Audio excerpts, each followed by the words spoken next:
Assalamualaikum warahmatullahi wabarakatuh. Salam sejahtera bagi kita semua. Om Swastiastu. Kenalkan, nama saya Kevin Satrio Purnomo, NIM 2018-060. Pada kesempatan kali ini, saya akan memaparkan hasil dari review yang telah saya kerjakan tentang materi perspektif penggunaan lahan yang telah dijelaskan oleh Dr. Insinyur Wahono, Magister Teknik.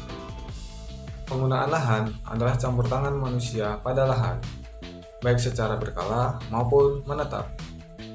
Dengan pertimbangan beberapa aspek yang meliputi aspek fisik, aspek sosial, aspek ekonomi, aspek lingkungan, dan aspek politik.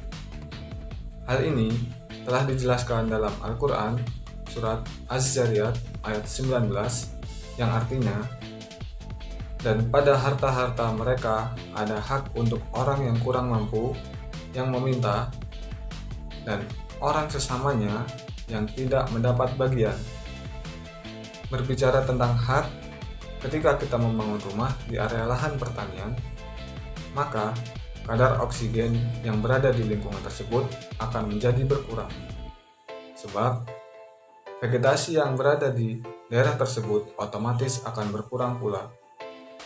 Hal ini, kita harus memperhatikan lingkungan sekitar dengan cara menanam tanaman agar kita tetap menjaga kadar oksigen dan ekosistem tetap terjaga. Fungsi tanaman sebagai penyerap karbon dioksida di bumi.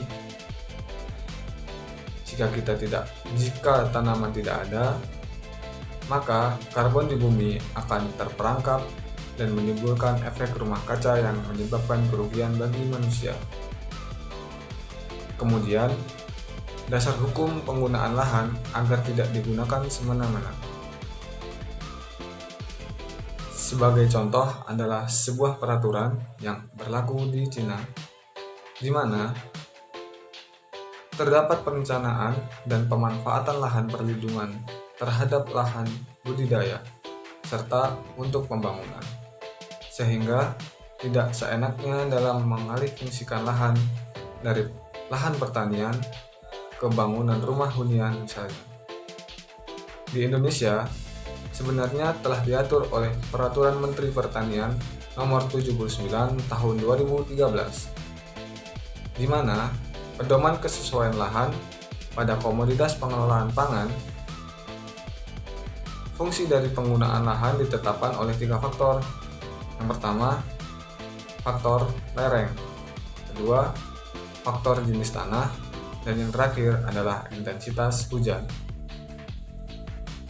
Pertimbangan berbagai macam tersebut sangatlah mempengaruhi daya dukung lahan tentang kesesuaian lahan oleh suatu aktivitas tanda guna lahan dalam budidaya tanaman pangan. Sekian dari saya, terima kasih.